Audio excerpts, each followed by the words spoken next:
हिंद साथियों, कैसे हो आप सब। दोस्तों, आशा करता हूं कि आपकी तैयारी बहुत ही बेहतरीन तरीके से चल रही होगी।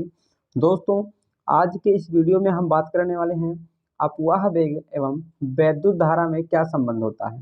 दोस्तों, ये क्वेश्चन काफ़ी इंपॉर्टेंट है और लगभग दोस्तों ये क्वेश्चन जो है ना हर साल आपके एग्जाम में पूछा गया है। तो साथियों, आज की इस वीडियो में हम इसी को जो है संपूर्ण तरीके से देखने वाले हैं इसको।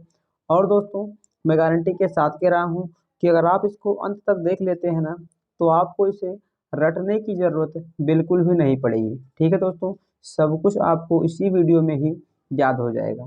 तो आपसे रिक्वेस्ट है, आप वीडियो में अंत तक बने रहिएगा। तो चलिए नो बकवास, वीडियो को हम शुरू करते हैं। दोस्तों, क्वेश्चन हमारा क्या है, अफवाह वेग एवं वैद्युत धारा में क्या संबंध होता है। ठीक है ना।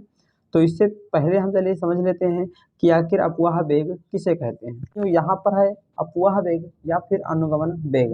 दोस्तों, ये क्वेश्चन अलग से इसका जो डिफिनेशन है ना वो पूछ लेता है। यहाँ पर आप देख सकते हैं कितनी बार ये क्वेश्चन जो है ना अलग से पूछा गया है। ठीक है ना। अफवाह वेग और वैद्युत धारा में संबंध वो तो अलग से पूछा जाएगा, लेकिन केवल इसका डिफिनेशन अलग से इतनी बार पूछा गया है। तो हम जान लेते हैं कि अफवाह वेग या फिर अनुगमन वेग किसे कहते हैं। तो जब किसी चालक तार में धारा प्रवाहित की जाती है, ठीक है ना, तो चालक में उपस्थित इलेक्ट्रॉन एक निश्चित वेग से गति करते हैं। इलेक्ट्रॉनों के इस नियत वेग को हम अनुगमन वेग या फिर अफवाह वेग कहते हैं। अब आप ध्यान से समझिएगा, कोई भी चालक तार है साथियों, ठीक है ना, कोई भी तार है, अगर आप उसमें धारा प्रवाहित करोगे तो क्या होते हैं, तार में इलेक्ट्रॉन होते हैं। और जब तार में इलेक्ट्रॉन होते हैं और उनमें आप धारा प्रवाहित करोगे तो वो क्या है, जो इलेक्ट्रॉन है वो गति करने लगते हैं। और जब इलेक्ट्रॉन गति करते हैं तो वही उनकी गति क्या कहलाती है, अफवाह गति या फिर अफवाह वेग या फिर अनुगमन वेग कहलाती है। ठीक है साथियों, तो आशा करता हूँ कि आप इसको बहुत ही बेहतरीन तरीके से समझ गए होंगे। लेकिन हम एक बार फिर से देख लेते हैं कि मान लीजिए ये क्या है दोस्तों, तो ये कोई चालक तार है या कोई तार है। और इस तार में जब आप धारा का प्रवाह करोगे, ठीक है ना, इसमें आप स्विच में लगा के स्विच को ऑन करोगे तो इसमें जब धारा का प्रवाह होगा तो इसके अंदर क्या होते हैं, तो इसके अंदर इलेक्ट्रॉन होते हैं। और वही इलेक्ट्रॉन क्या है, भागने लगते हैं। और जब वो भागते हैं, जब वो वेग करते हैं, ठीक है ना, तो वही उनका जो वेग है वो अफवाह वेग कहलाता है। ठीक है साथियों, आगे यहाँ पर क्या है, अनुगमन वेग को हम BD से लिखते हैं। ठीक है साथियों, ये जो वेग होता है ना इसको हम BD से लिखते हैं। यहाँ पर B क्यों आया है, क्योंकि वेग का मतलब होता है V, ठीक है ना। और इसका मात्रक आपको सभी को पता होगा कि जो वेग का मात्रक होता है वो मीटर प्रति सेकंड होता है। और अफवाह वेग का मान कितना होगा, तो 10⁻⁴ मीटर प्रति सेकंड इसका जो है मान हो जाएगा। ठीक है साथियों, तो ये तो था अफवाह वेग का डिफिनेशन, ये भी इम्पॉर्टेंट है। ये आपको अच्छे से समझ में आ गया होगा, लगभग याद भी हो गया होगा। तो चलिए अब हम जान लेते हैं हमारा जो मेन टॉपिक था वो उसके बारे में। अब दोस्तों यहाँ पर क्या है, अफवाह वेग और धारा में संबंध। ठीक है ना। तो ये मान लीजिए है, ये कोई चालक चालक तार है, ठीक है ना। इस प्रकार से मैं आपको ये देखिए, मान लीजिए यही जो है यहाँ पे रखा हुआ है, ठीक है ना।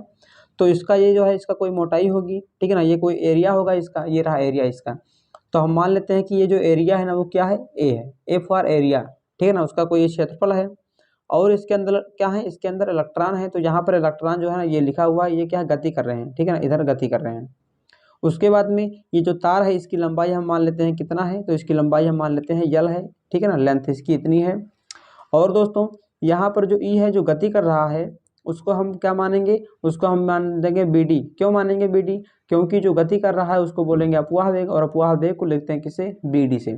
ठीक है साथियों, तो आशा करता हूँ कि आप इस चित्र को जो है ना बहुत ही बेहतरीन तरीके से समझ गए होंगे। कोई ये चालक तार है, ठीक है ना, इसका क्षेत्र हम मानेंगे ये है, इसमें इलेक्ट्रॉन गति कर रहे हैं तो इसको ई मान लेंगे, ई से इलेक्ट्रॉन, और जो गति कर रहे हैं उसको अफवाह वेग कहते हैं। तो अफवाह वेग जो है वो BD हो जाएगा और इसकी लंबाई, इसकी लेंथ यल मान लेंगे। ठीक है ना, यहाँ पर आप D भी इसको मान सकते हैं। अब दोस्तों, अब वही जो यहाँ पर आप चित्र में समझे हैं वही आपको यहाँ पर लिखना है।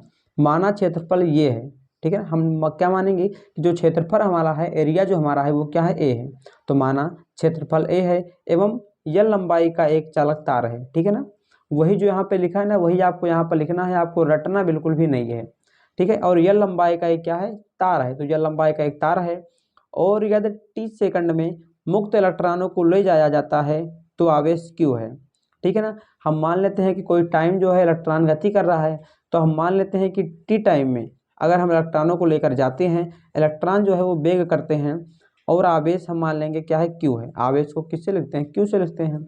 तो आवेश अगर q है तो धारा I है। धारा को किससे लिखते हैं, धारा I को लिखते हैं। तो धारा I है तो ठीक है, अगर इतना क्रियाएं होंगी तो क्या निकल के आएगा, तो हम सभी जानते हैं I बराबर Q/T होता है। यानी I क्या है, धारा है, Q क्या है, आवेश है, T क्या है, समय है आपका, T फॉर टाइम यानी कि समय है। ठीक है ना। तो इतना निकल के आएगा, यानी कि दोस्तों इसको हम समीकरण फर्स्ट मान लेंगे, I बराबर Q/T। दोस्तों मैं आपको फिर से बता रहा हूँ, आपको कोई भी चीज़ रटना बिल्कुल भी नहीं है। माना कि ए क्षेत्रफल है, यह लंबाई का तार है, अगर t सेकंड में इलेक्ट्रॉन को ले जाया जाए तो आवेश q रहेगा और धारा हम I मान लेंगे। ठीक है ना। तो इससे एक सूत्र निकल के हम जानते हैं और निकल के भी यहाँ पर आ जाएगा, तभी जो है इसका संबंध आपको पता लगेगा। तो I बराबर Q/T, I क्या है, धारा है, Q आवेश है, T क्या है, समय है। तो इसको हम मान लेंगे समीकरण फर्स्ट। उसके बाद में यदि उसके प्रति एकांक आयतन में मुक्त इलेक्ट्रॉनों की संख्या n है। ठीक है ना। यहाँ पे क्या था, यहाँ पे था क्षेत्रफल, लेकिन अगर जो है उसके एक जो है यहाँ पे प्रति एकांक अगर आयतन में मुक्त इलेक्ट्रॉन हम संख्या मान लेते हैं n है, जैसे यहाँ पे भाग रहा है इलेक्ट्रॉन गति कर रहा है। ठीक है ना। तो कितना गति कर रहा है इसका कुछ मान होगा, तो हम मान लेते हैं कि n इलेक्ट्रॉन जो है वो गति कर रहा है। ठीक है, n का मतलब संख्या, नंबर है। वह अनुगमन वेग bd है और अनुगमन वेग यहाँ पे आया हुआ था bd है। तो t सेकंड में गुजरने वाले मुक्त इलेक्ट्रॉनों की संख्या n हो तो, ठीक है ना, यानी अगर हम मान लें कि जो इलेक्ट्रॉन गुजर रहे हैं, जो इलेक्ट्रॉन वेग कर रहे हैं, उनकी संख्या n है। ठीक है, और अनुगमन वेग तो bd यहाँ पे दिया भी गया है।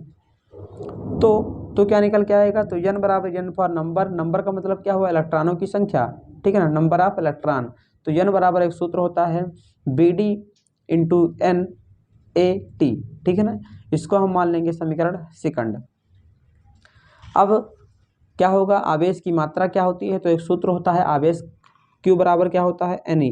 ठीक है ना, एक सूत्र आप इसको सभी को पता होगा, आप हाई स्कूल में पढ़े होंगे कि q बराबर ne होता है। q क्या है, तो q आवेश है, n क्या है, नंबर है इलेक्ट्रॉन के, और e क्या है, e इलेक्ट्रॉन के मान है। ठीक है, इलेक्ट्रॉन का मान कितना होता है, 1.6 इंटू 10⁻19 होता है। ठीक, तो आवेश की मात्रा यानी आवेश का हम सूत्र रखेंगे q बराबर ne, तो यहाँ पर n का मान यहाँ पे आ जाएगा। ठीक है ना, तो क्या हो जाएगा, q बराबर हो जाएगा, यहाँ पे n है और यहाँ पे n बराबर इतना है, तो इन सभी का जो मान है वो इसके स्थान पे रख देंगे, n के स्थान पे। तो क्या हो जाएगा, bd n80 bd n80, और e तो यहाँ पे रखा है तो यहाँ पे भी रहेगा, यानी q बराबर bd n80 इंटू ई हो जाएगा। इसको हम मान लेंगे समीकरण थर्ड। ठीक है, उसके बाद में समीकरण थर्ड का मान समीकरण फर्स्ट में रखने पर, यानी जो इसका मान है ना, अगर हम यहाँ पर रखेंगे तो क्या होगा, जैसे कि यहाँ पे देखिए, यहाँ पर q बराबर इतना दिया है, यहाँ पर I बराबर Q/T होता है। हम q के स्थान पे क्या रख सकते हैं, हम q के स्थान पे ये पूरा मान यहाँ पर जो है रख सकते हैं। तो यहाँ पे रख देंगे, I बराबर क्या हो जाएगा, ठीक है ना, I बराबर यहाँ पे BDN80।